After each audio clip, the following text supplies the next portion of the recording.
Mi novio tiene un amigo que está bien guapo. Así que le pedí que se corte el pelo y se vista como su amigo para que se vea igual de bien que él. Ahora se enojó. Los hombres son unas nenitas. El taxi frenó con esa violencia seca que te aplasta el orgullo, y Andrés se bajó sin mirarme, con el cuello de la chaqueta de cuero levantado como si fuera otra persona. La gente en la acera lo vio pasar con ese aire de «soy el malo del videoclip» y yo me quedé adentro, apretando el celular, sintiendo que el mundo entero acababa de aplaudirle, a él.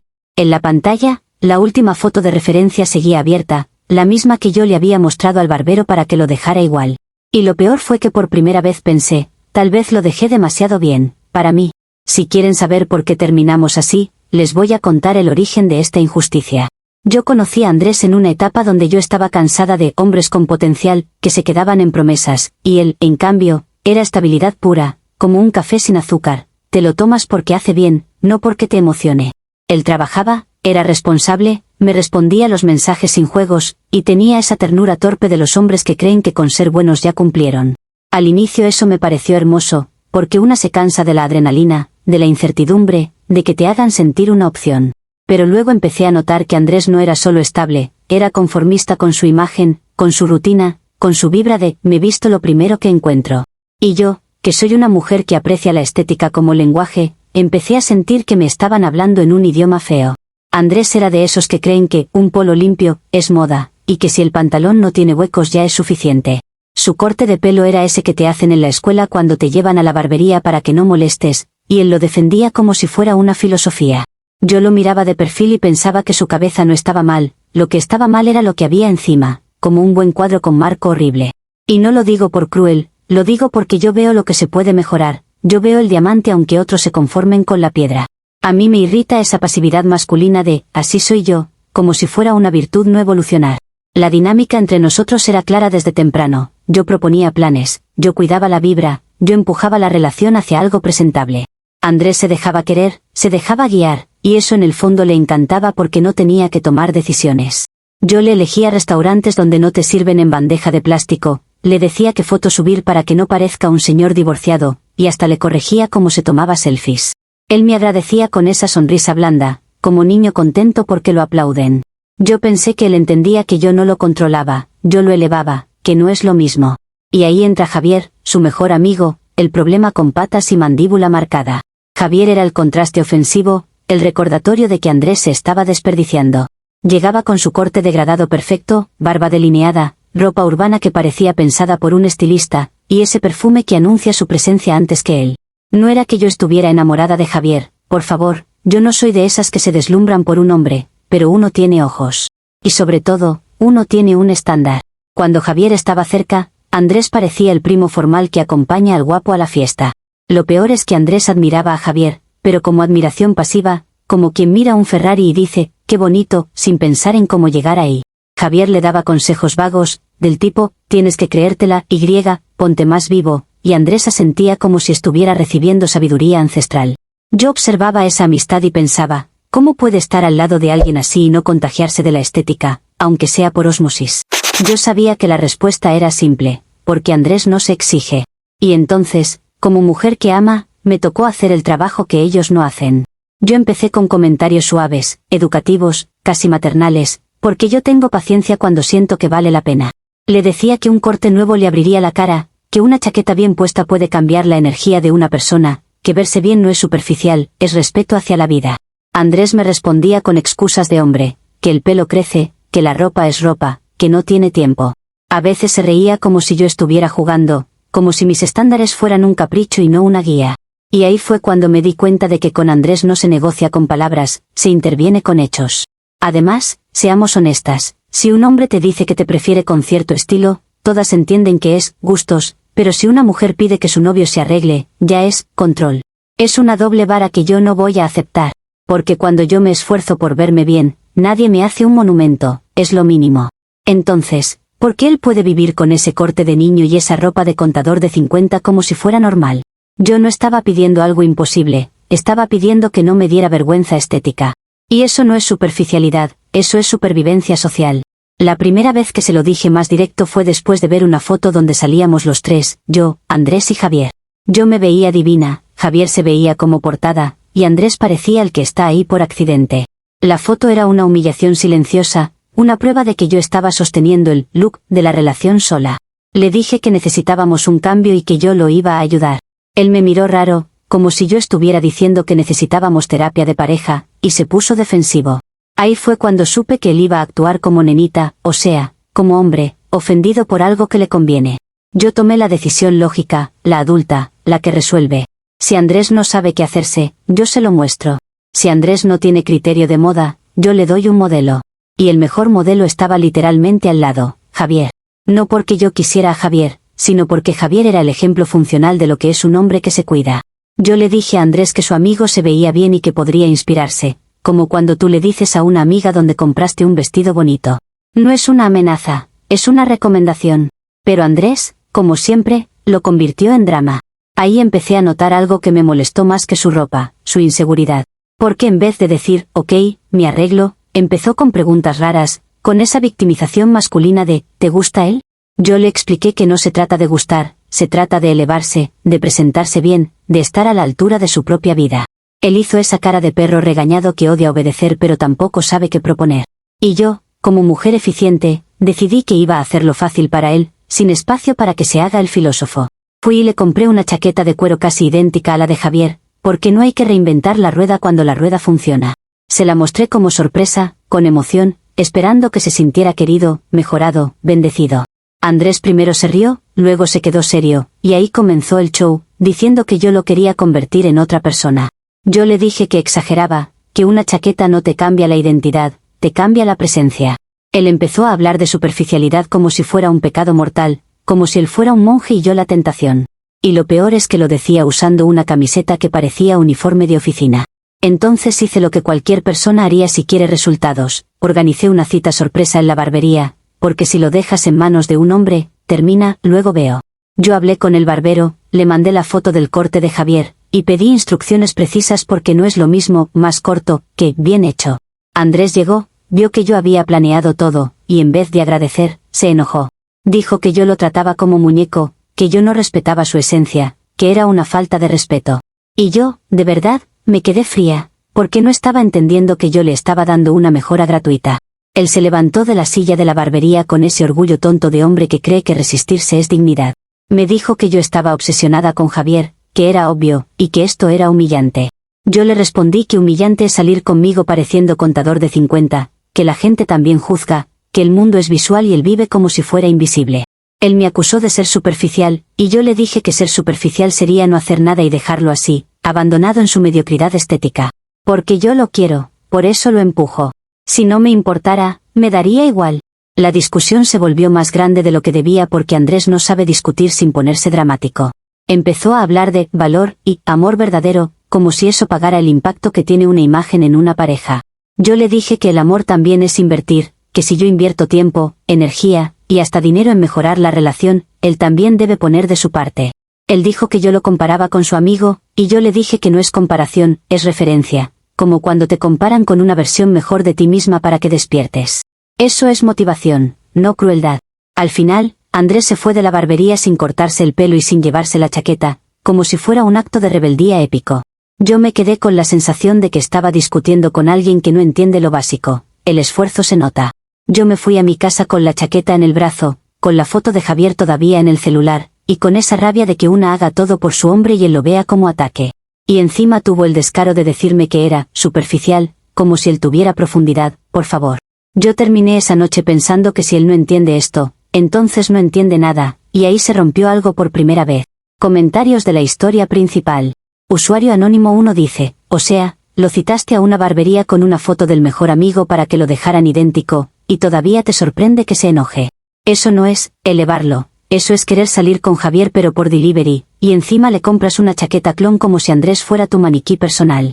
Respuesta de la OP, ay, qué dramático, de verdad, ustedes ven maldad donde hay intención de mejora. Si yo fuera, querer salir con Javier, lo haría, pero no, yo estoy con Andrés y estoy invirtiendo en él porque lo quiero presentable, perdón por no conformarme con un corte de primaria. Además, la chaqueta la pagué yo, así que si vamos a hablar de control, hablemos de quién está sosteniendo el estándar en esta relación. Usuario Anónimo 2 dice, me dio risa que lo llames nenita cuando el único berrinche fue el tuyo por su ropa de contador. Él te dijo que se siente humillado y tú respondes, te conviene, como si sus emociones fueran un obstáculo de tu estética. No es tu proyecto de remodelación, es una persona. Respuesta de la OP. Claro, porque cuando un hombre opina de cómo se viste una mujer es preferencia, pero cuando una mujer quiere que su novio no parezca el tío que te pregunta por la universidad, ahí sí, es una persona. Él se humilló solo porque decidió dramatizarlo, yo le ofrecí una solución práctica. Y si sus emociones le impiden crecer, entonces lo que le falta no es pelo, es carácter. Actualización 1. Ha pasado 3 días desde lo último que conté, y para ser honesta, yo no iba a quedarme en silencio como si yo hubiera hecho algo malo. Andrés se encerró en su orgullo y empezó con esa actitud de hielo, respondiéndome seco, como si yo fuera la villana por pedir lo mínimo. Yo lo dejé que se calmara porque los hombres cuando se enojan necesitan sentirse importantes, y si tú los persigues se agrandan. Mientras tanto yo miraba la chaqueta colgada y pensaba que era absurdo tener un upgrade esperando y un novio actuando como víctima. Así que decidí aplicar lógica, si él no responde a razones, responde a consecuencias. La oportunidad perfecta fue la cena de cumpleaños de su madre, porque esa familia vive de las apariencias aunque finjan que no. Yo ya sabía que su mamá es de esas que te mira de arriba abajo como escáner de aeropuerto, buscando un defecto para comentarlo después. Andrés me dijo que igual quería que yo fuera, como si mi presencia fuera un accesorio obligatorio para su foto familiar. Ahí vi el punto de control perfecto, la cena no era para mí, era para su ego de, miren mi novia. Yo le dije con calma que si él iba a seguir ignorando mi esfuerzo, entonces yo no tenía por qué ir a hacer acto de presencia. Él se puso nervioso porque ese tipo de hombres no tolera quedar mal con su familia. Me dijo que yo estaba chantajeando, y yo le respondí que chantaje es cuando pides algo injusto, yo solo pedía que se pusiera la ropa nueva que yo le había comprado. Le recordé que la cena era importante para él, no para mí, y que yo también podía cuidarme la energía y no ir a lugares donde no me valoran. Andrés trató de hacerlo ver como una prueba de amor y yo le devolví la realidad, si me quieres, te dejas ayudar. Eso no es una locura, es sentido común. Al día siguiente lo vi ceder, pero de esa manera fea, como si te estuviera haciendo un favor al aceptar tu regalo. Me dijo que estaba bien, que se pondría la chaqueta y que se cortaría el pelo, pero que lo hacía por la cena, no por mí. Y yo pensé, perfecto, lo que sea, lo importante es el resultado. A veces los hombres necesitan creer que ganaron para poder obedecer sin sentirse pequeños. Yo no le discutí, yo solo le dije que así me gustaba, que eso era, cuidarse, y que ya era hora. Internamente, claro, yo estaba satisfecha porque una no puede vivir con un novio que no evoluciona. Fuimos a la barbería y esta vez no hubo resistencia porque ya estaba vencido. Yo me senté como una directora creativa, observando cómo el barbero iba cortando y cómo de pronto Andrés empezaba a tener otra cara. Cuando le hicieron el degradado y le marcaron la barba, se transformó, y yo no voy a fingir modestia, tuve razón. Él se miró al espejo y se quedó callado, porque esa es la prueba de que yo estaba viendo algo que él no veía. Me dio una mezcla de orgullo y alivio, como cuando arreglas algo que llevaba tiempo mal. La ropa fue la siguiente parte del plan y fue como cerrar el círculo. Se puso la chaqueta, el pantalón que yo le había elegido, hasta unas zapatillas que le compré porque las suyas parecían de educación física. Cuando lo vi completo, de verdad parecía otro hombre, no por identidad, sino por presencia. Y ahí pasó algo que me dio rabia admitir, me excitó demasiado. Lo besé con una intensidad que no le daba desde hace tiempo porque era como si por fin mi novio estuviera a la altura de la imagen que yo siempre tuve en la cabeza. Y si eso ofende a alguien, lo siento, pero la atracción también se alimenta de la vista. Llegamos a la cena y yo estaba lista para entrar como pareja, upgradeada, como diciendo sin palabras, mírenlo, lo hice yo. Su madre nos recibió con esa sonrisa controlada y lo primero que hizo fue mirar a Andrés como si no lo reconociera. Yo vi en sus ojos el impacto y me dio una satisfacción deliciosa, porque es obvio cuando alguien nota una mejora. Andrés también lo sintió y por un segundo se enderezó, como si por fin se sintiera digno. Yo pensé que ahí se iba a dar cuenta de que yo no lo humillo, yo lo llevo a niveles donde él nunca llegaría solo. El problema fue que Javier estaba invitado, porque claro, es el mejor amigo y siempre está en todo. Yo lo vi desde lejos, igual de perfecto, igual de confiado, y en mi mente ni siquiera fue un tema porque yo no estaba pensando en él. Pero cuando Andrés entró al salón y Javier lo vio, todo se puso raro en un segundo. Javier soltó una carcajada fuerte, de esas que no son risa, son cuchillo, y dijo que Andrés ahora era su minion. La palabra se quedó en el aire como una bofetada y yo sentí que la gente lo escuchó todo. Andrés se puso rojo hasta las orejas y se quedó rígido, como si le hubieran tirado agua helada. Yo lo miré y vi ese odio directo hacia mí, como si yo hubiera sido la autora del chiste de Javier. Yo quise salvar la situación y dije que al menos ahora había 2 guapos en la sala, intentando convertirlo en halago, porque si hay algo que yo sé hacer es transformar un momento incómodo. Pero Javier no me celebró, me miró con una cara de asco, como si yo fuera una señora desesperada que juega a la estilista. Y eso me molestó porque él no tenía derecho a juzgarme cuando él vive de ser admirado. La cena se volvió un campo minado porque Andrés no podía volver a su versión anterior, pero tampoco podía sostener la nueva sin sentirse ridículo. Yo intenté hablarle bajo, decirle que era un comentario estúpido de Javier, que no debía tomarlo en serio, que se veía increíble. Andrés no me escuchaba, solo bebía como si quisiera ahogar su orgullo. Su madre notó el ambiente y empezó a hacer preguntas incómodas, y yo tuve que sonreír como si todo estuviera bien, sosteniendo la escena sola. Me sentí castigada por haber hecho lo correcto, y eso me enciende porque yo no tolero la injusticia. En un punto, Andrés ya estaba demasiado tomado y empezó a responderle mal a cualquiera que le hablara, como si el mundo fuera culpable de su vergüenza. Javier, encima, se hacía el gracioso y lo picaba con comentarios sutiles, como diciendo, «Te queda bien mi vida». Yo veía la dinámica y me hervía la sangre porque Andrés no se estaba defendiendo, se estaba hundiendo. Y lo peor fue que yo sentí que si él se hundía, me hundía conmigo, porque al final mi pareja me representa. Yo apreté los dientes y decidí que, si salíamos de ahí, íbamos a hablar, pero hablar en serio. La cena terminó fatal porque Andrés se levantó sin despedirse, agarró sus cosas y se fue solo. No me dijo nada, no me miró, no tuvo la decencia de avisar. Yo me quedé ahí, parada, con la gente mirando, con esa sensación de que me habían dejado en ridículo en la casa de su madre. Javier se quedó cerca, pero no como apoyo, sino como espectador, y esa mirada de asco me quedó clavada. Yo sentí que todos me veían como la novia controladora que quiso hacer un clon y fracasó, cuando en realidad el problema fue Javier con su boca de payaso. Me fui después, con el pecho apretado, sintiendo que Andrés había cruzado una línea. Esa noche yo lo llamé y no me contestó, y eso me descompensó porque una cosa es enojarse y otra cosa es abandonarte en plena humillación. Yo me quedé pensando que si él podía irse así, entonces él también puede dejarme cuando quiera, y eso me da rabia porque yo no soy un objeto que se deja en una silla. Empecé a repasar la escena una y otra vez, preguntándome cómo se atrevió, cómo se permitió hacerme eso. Si él estaba avergonzado, yo también lo estaba, pero yo me quedé sosteniendo la cara. Yo quería que él entendiera que si alguien lo humilló fue Javier, pero la que pagó fui yo. Al día siguiente me levanté con una mezcla de culpa rara, no culpa moral, sino culpa de logística, como cuando haces algo bien y el universo te castiga igual. Yo pensaba que mi plan había funcionado porque se veía espectacular, y aún así todo se volvió contra mí.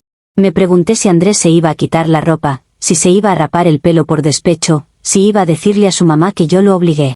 Y entonces sentí una amenaza nueva, que Andrés me culpara para quedar bien con su amigo. Porque esos hombres prefieren traicionar a su pareja antes que enfrentar a su bro. Y yo ya estaba oliendo ese patrón. Lo más hiriente fue darme cuenta de que Javier me miró con asco, como si yo fuera inferior, cuando si soy honesta, yo fui la que le dio a Andrés la posibilidad de verse así. Javier vive del look, yo lo construí en otro cuerpo por una noche, y eso debería darme poder, no vergüenza. Pero en esa mesa, con Andrés escapándose y Javier riéndose, todo se sintió como una trampa. Me acosté esa noche sin saber dónde estaba Andrés, con el celular en la mano, sintiendo que algo se había roto, y con una pregunta insoportable. ¿Qué pasa si a Andrés le gusta tanto su nueva versión que decide usarla contra mí? Y ahí empezó el miedo real. Comentarios de la actualización 1. Usuario anónimo 1 dice, te excita verlo idéntico al amigo, lo besas, como nunca, y luego te haces la sorprendida cuando en la cena todos notan que es un clon. Literal le armaste el outfit, le armaste el corte y lo llevas a la casa de su mamá donde también está Javier, y ahora lloras porque Javier se ríe y Andrés se va. Es tu teatro y encima te victimizas. Respuesta de la OP, mira, si para ti querer que tu pareja se vea bien es teatro, entonces vive en mediocridad con orgullo, ¿qué te digo? Yo lo besé porque se veía increíble, y eso no es un crimen, es química, y a Andrés también le encantó hasta que su amiguito decidió humillarlo para sentirse superior. Que ustedes quieran culparme a mí por la grosería de Javier solo confirma que a la gente le molesta cuando una mujer tiene estándares y no se conforma con el mínimo. Usuario anónimo 2 dice, Andrés se fue solo y te dejó plantada porque estaba harto, no porque cruzó una línea. La línea la cruzaste tú cuando lo usaste para competir con Javier y luego intentaste arreglarlo diciendo, hay dos guapos, como si el problema fuera cantidad de guapos y no la humillación. Respuesta de la OP, a ver, mi comentario fue para bajar tensión, porque yo sí tengo inteligencia social, no como ustedes que quieren que todo termine en pelea. Y sí, Andrés cruzó una línea porque una pareja no abandona a su novia en la casa de su mamá por un berrinche de orgullo, eso es inmadurez pura. Si él se sintió humillado, lo entiendo, pero su enemigo era Javier, no yo, y si no sabe diferenciar eso, entonces el que necesita, corte nuevo, es su carácter. Actualización 2. Ha pasado una semana desde la última actualización, y cuando Andrés volvió a casa yo supe que no era el mismo por cómo entró, sin ese gesto tonto de, perdón, que antes le salía natural. No me abrazó como si me hubiera extrañado, no me preguntó cómo estaba, ni siquiera me miró con esa ternura que yo ya daba por sentada. Se quedó parado en la sala como si estuviera midiendo el espacio, como si yo fuera parte del mobiliario. Yo intenté mantener la dignidad porque si tú te pones ansiosa, ellos se crecen y te hacen ver como la loca. Así que le dije que por fin había vuelto y que necesitábamos hablar, esperando una disculpa mínima por haberme dejado botada. Andrés sonrió raro, con una calma que no le conocía, como si hubiera ensayado esa cara frente al espejo. Me dijo que no había nada que hablar, que él solo había entendido algo importante. Yo pensé que se refería a la humillación con Javier, a lo innecesario, a lo cruel, a lo que yo también había visto. Pero no, me dijo que yo tenía razón, que la estética importa, que la presencia cambia todo, y que él ya no iba a volver a ser el contador con corte de niño. Lo dijo con un orgullo frío, como si yo debiera aplaudir. A mí me dio un alivio inmediato, porque al fin estaba aceptando el upgrade, pero al mismo tiempo sentí un escalofrío, como cuando alguien te da la razón con demasiada facilidad. Ese mismo día empezó la actuación, porque no era un cambio natural, era una imitación con veneno.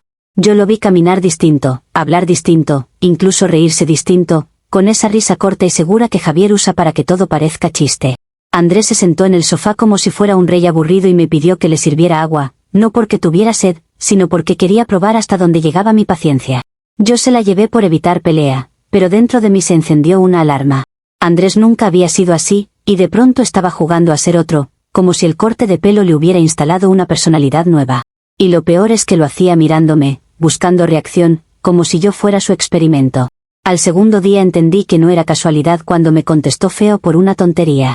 Yo le pregunté si íbamos a almorzar juntos, algo normal, de pareja, y me dijo que él no organiza su vida alrededor de nadie. Esa frase no era de Andrés, era de Javier. Yo la había escuchado en alguna conversación cuando Javier hablaba de mujeres como si fueran citas intercambiables. A mí me dio una mezcla de rabia y confusión porque Andrés estaba usando exactamente el tipo de energía que yo detesto. Yo le dije que qué le pasaba, y él me respondió que estaba practicando, que ya que a mí me encantaba Javier, él iba a ser la versión completa. Yo me quedé helada, porque eso no era una conversación, era un castigo. En esa semana, Andrés empezó a salir sin avisar, a volver tarde, a poner el celular boca abajo, cosas que antes no hacía porque él era transparente por naturaleza. Yo le preguntaba dónde estaba y me respondía con un por ahí, que me parecía una falta de respeto. No porque yo necesite control, sino porque una relación necesita consideración, y eso es básico. Él antes me decía si iba a ver a Javier, si iba al gimnasio, si se iba a tomar una cerveza, y ahora era como si yo fuera una oficina donde él no tiene que reportarse.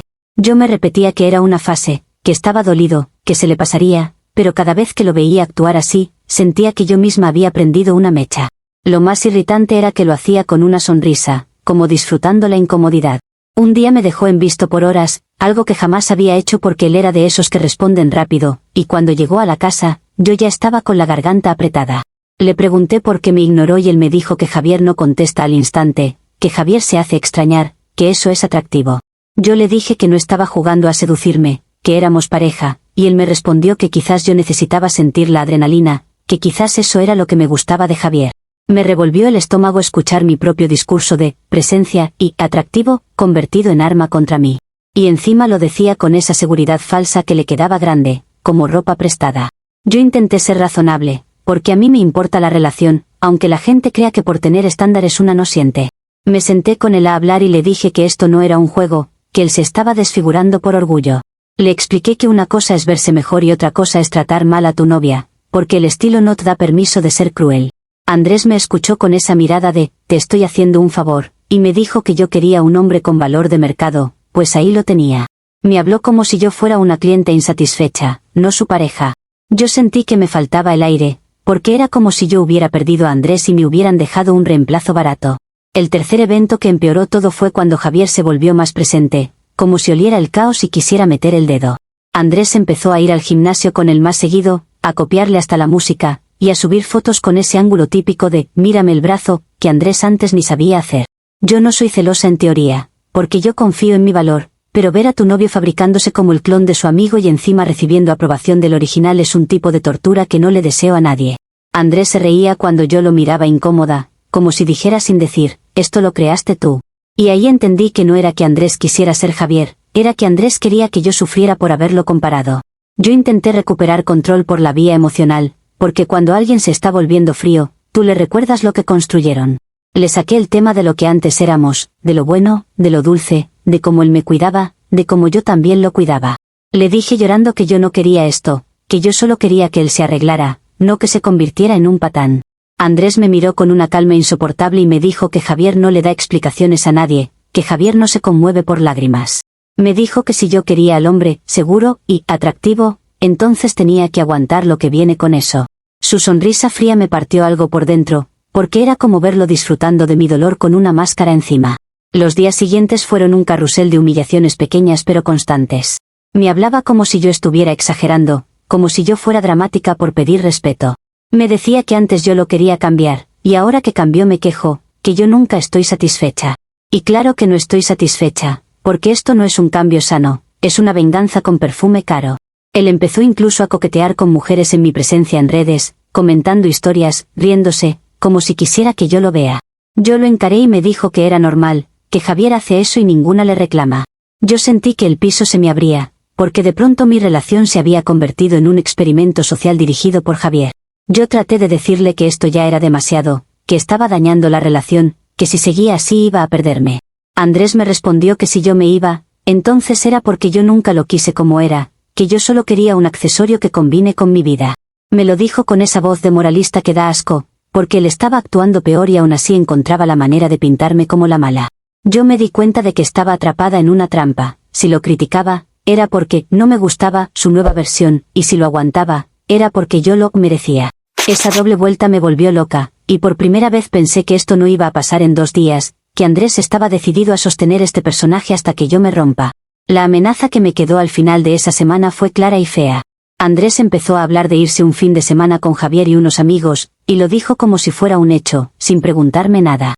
Yo le dije que eso no me parecía, porque él estaba raro, porque nuestra relación estaba en crisis, y él me respondió que no me iba a pedir permiso. Me dio un beso en la frente como se lo darías a una niña para que no moleste, y se fue al gimnasio sonriendo. Yo me quedé sola en la casa, con la sensación de que el Andrés que yo conocí había muerto, y que el nuevo Andrés estaba a punto de probar hasta dónde me podía deshacer sin perder la sonrisa. Comentarios de la actualización 2. Usuario anónimo 1 dice, te lo buscaste con manual y todo, lo comparaste con Javier, lo mandaste a la barbería con una foto, lo excitaste cuando quedó idéntico y ahora lloras porque actúa como el mismo tipo que estabas glorificando. Si Javier es un fuckboy arrogante y a ti te molesta, ¿por qué lo usaste como plantilla?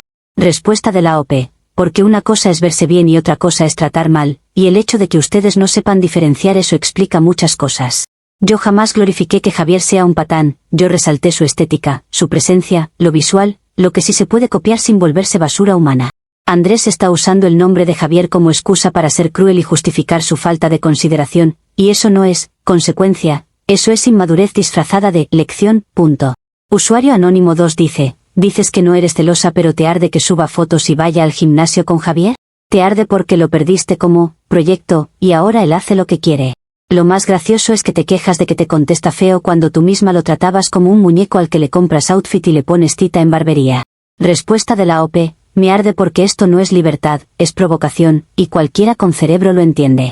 Yo no lo traté como muñeco, yo lo ayudé a salir de su dejadez, porque si yo no lo empujo, él se queda estancado toda la vida con su corte de escuela. Y sí, ahora hace lo que quiere, pero eso no lo vuelve automáticamente correcto, porque una relación no es haz lo que te da la gana, una relación es respeto, y eso es lo que él está rompiendo para sentirse poderoso. Actualización 3. Han pasado 8 meses desde la última actualización, y decirlo en voz alta me da rabia porque siento que el tiempo también me traicionó.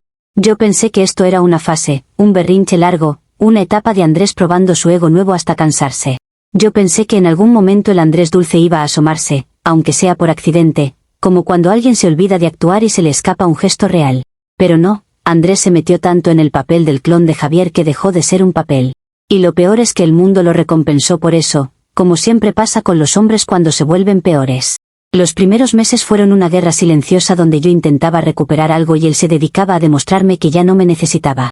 Andrés empezó a pasar más tiempo afuera que conmigo, y cuando estaba en casa se la pasaba en el celular, en el espejo, en el gimnasio, en cualquier cosa menos en nosotros. Yo lo veía cuidándose como nunca se cuidó cuando era mi novio dulce, y eso me indignaba porque era como si yo hubiera sido el puente y ahora él caminaba lejos sin mirar atrás. A veces yo lo observaba mientras se arreglaba la barba con paciencia, y me daban ganas de gritarle que esa disciplina la aprendió por mí. Pero claro, él lo actuaba como si siempre hubiera sido así y yo solo hubiera sido un obstáculo. Javier, por supuesto, lo adoptó como su protegido, como su mascota con potencial. Empezaron a hacer todo juntos, desde rutinas de gimnasio hasta salidas de noche, y Andrés se volvió un satélite de Javier, pero feliz. Yo veía que Andrés recibía aprobación de Javier y eso lo alimentaba, porque Andrés siempre quiso pertenecer a ese tipo de masculinidad de «me vale todo».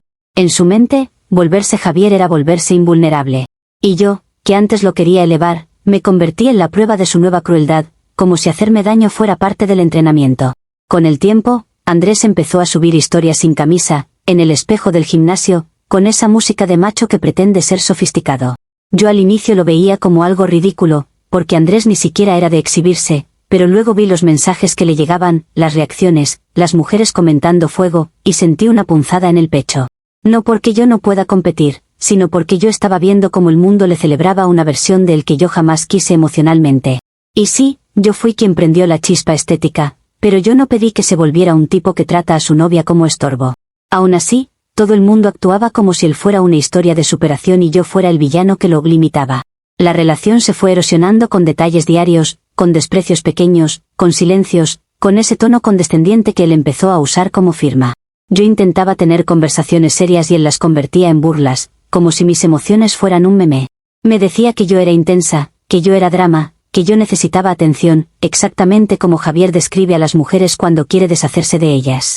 Y la parte más enferma es que Andrés aprendió a decirlo con una sonrisa, para que si yo reaccionaba, yo quedara como la exagerada. A veces yo me escuchaba a mí misma insistiendo y me sentía atrapada en una caricatura que él diseñó. En el cuarto mes, yo ya estaba agotada, y ahí fue cuando él empezó a hablar de nueva estética, como si fuera un estilo de vida. No era solo la ropa o el pelo, era todo, los lugares, los amigos, el tipo de fotos, el tipo de mujer que encajaba en su imagen. Yo le pregunté si yo encajaba, con esa pregunta que una nunca debería hacer porque es regalar poder.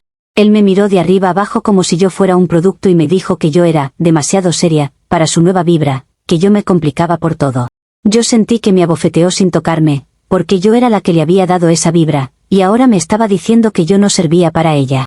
La ruptura no fue una pelea grande, fue un cierre frío, como si él estuviera cancelando una suscripción. Un día llegó, dejó las llaves en la mesa y me dijo que ya no quería estar conmigo.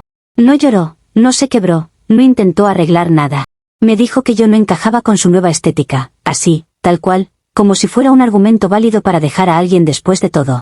Yo me reí de incredulidad, porque parecía un chiste, pero él no se rió. Me dijo que yo había querido un hombre diferente, y que ahora que él lo era, yo no podía manejarlo. Y con eso se fue, como si su salida fuera una escena bien editada. Yo quedé en shock, no por la ruptura en sí, sino por la ironía cruel. Yo había empezado esto pensando que estaba mejorando mi relación, y terminé fabricando a alguien que ya no me quería. Intenté escribirle después, no por rogar, sino por cerrar, por exigir una explicación humana, pero él me dejó en visto como si yo fuera una ex más. Javier subía historias con él, riéndose, como celebrando la libertad, y yo no podía evitar verlas aunque me hiciera daño, porque cuando te quitan algo que ayudaste a construir, necesitas mirar para entender la injusticia. Los meses siguientes se volvieron una tortura silenciosa porque las redes se convirtieron en el escenario de mi humillación. Andrés y Javier empezaron a salir con mujeres, a subir fotos rodeados de gente, a mostrarse como dos versiones del mismo hombre, y la gente aplaudía como focas. Yo veía sus historias y me ardía el pecho, no por celos simples, sino por la sensación de haber sido reemplazada por un público. Andrés parecía feliz, sí, pero era una felicidad hecha de validación superficial, lo mismo que todos me criticaron a mí por valorar. Y ahí entendí lo hipócrita que es el mundo. Cuando una mujer quiere un hombre mejor, es superficial, pero cuando un hombre se vuelve superficial y cruel, es empoderamiento. En algún punto, intenté bloquearlo para protegerme, pero me duraba poco, porque mi cabeza volvía sola. Yo me decía que extrañaba al Andrés de antes, el contador con corte de niño, el que por lo menos me miraba con amor. Y ese pensamiento me daba asco y ternura a la vez, porque era admitir que yo había despreciado algo que en realidad era valioso. No es que yo quiera un hombre mal vestido, es que quiero un hombre que no me haga sentir que soy descartable. Pero el universo, con su humor cruel, me dejó con la lección más injusta, lo arreglé por fuera y se dañó por dentro. La peor parte fue enterarme por terceros que Andrés decía que yo era controladora y tóxica, como si él no hubiera hecho 8 meses de tortura emocional. Me pintó como la loca que quería convertirlo en su amigo, y la gente se lo compró porque es fácil culpar a la mujer que pide cambios. Yo me quedé sin defensa pública, porque si yo contaba mi versión, era verme desesperada, y yo no voy a regalarle ese espectáculo. Así que me quedé callada, tragándome la rabia, mientras veía cómo él convertía mi inversión en su historia heroica. Y sí, eso duele más que la ruptura. Hoy, 8 meses después, Andrés sigue igual, o peor, porque ya no es copia, ya es compañero oficial de Javier. Se ven idénticos en fotos, como si fueran un dúo, como si hubieran nacido para eso. Van al gimnasio, se toman fotos sin camisa, salen con mujeres, y yo estoy bloqueada, como si yo fuera la vergüenza de su pasado. Me mata la ironía de que yo, que quería elevarlo, terminé fuera del cuadro. Y lo más cruel es que a veces, cuando estoy sola, me sorprendo extrañando al Andrés simple, al que se reía por tonteras, al que me escribía buenas noches, al que no me trataba como un estorbo. Ese es el golpe final, el hombre que yo mejoré, me dejó, y el hombre que yo subestimé ya no existe. La amenaza final, y lo que me ha tenido con el pecho apretado estos días, es que Andrés no solo se fue, sino que se llevó la narrativa. Él ahora vive como si yo hubiera sido el error que corrigió, y yo me quedé con la fama de villana sin haber recibido el beneficio. Y mientras más intento olvidarlo, más me persigue la imagen de los dos, iguales, felices, como si yo no hubiera sido parte del origen. Porque al final, lo que duele no es perder a Andrés, lo que duele es que el mundo esté celebrando exactamente lo que a mí me castigaron por querer. Comentarios de la actualización 3. Usuario anónimo 1 dice, la frase, no encajabas con su nueva estética, es literalmente el karma con tacones. Tú empezaste esto tratándolo como proyecto y ahora te quejas de que él te trató como accesorio descartable. Fabricaste al patán, lo entrenaste con tu propio ego, y luego te sorprendiste cuando te aplicó la misma lógica. Respuesta de la OP, qué fácil decir, karma, cuando no te tocó vivir 8 meses de tortura emocional disfrazada de lección. Yo jamás lo traté como accesorio, yo invertí en él como pareja, como equipo, como futuro, y eso es diferente a descartar a alguien porque ya no combina con tus fotos de gimnasio. Si él eligió volverse un patán, esa fue su decisión, no la mía, porque yo pedí presencia, no crueldad. Y si ustedes creen que por pedir que se arregle merecía que me destruyera, entonces el problema no soy yo, es el estándar bajísimo que tienen para los hombres. Usuario anónimo 2 dice, lo mejor es cuando dices que no quieres verse desesperada, pero te la pasas viendo sus historias, bloqueas y desbloqueas, y sigues obsesionada con Javier como plantilla. Extrañas al contador con corte de niño, porque al menos ese no te daba batalla, y eso dice todo de ti. Respuesta de la OP, yo veo lo que pasó porque necesito entender cómo alguien puede cambiar así y encima salir aplaudido, no porque esté rogando amor. Y claro que extraño al Andrés de antes, porque ese Andrés tenía corazón, no esta versión fabricada para impresionar extrañas y humillar a quien lo quiso. Si para ustedes, dar batalla, es faltar el respeto, ignorar y hacerte sentir descartable, entonces felicidades, normalizaron la basura. Yo no voy a aplaudir que un hombre se convierta en copia cruel de su amigo solo para ganar likes, aunque les parezca entretenimiento.